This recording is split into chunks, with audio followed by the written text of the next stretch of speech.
What's your name? Michel Barrère. Can you spell that? Spell that? Yes, please.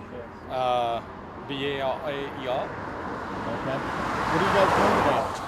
Oh, we are practicing with a new equipment we just purchased that measures discharge of river.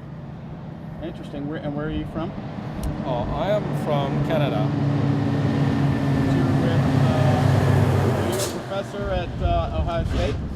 No, I'm collaborating with Ohio State. In fact, the Ohio State University just joined us today. Fascinating. So I understand you guys are going to Peru. Yeah. In fact, that's we both purchased the equipment for Peru, and that's a project where both McGill University and the Ohio State University cooperate. Why did you choose the Allegheny River? For different reasons. Of course, it was well situated between Columbus and Montreal, so as a meeting point, but also especially because this river had the right discharge, the right velocity of water compared with what we will have to do in Peru. So it was really a good river for us to train for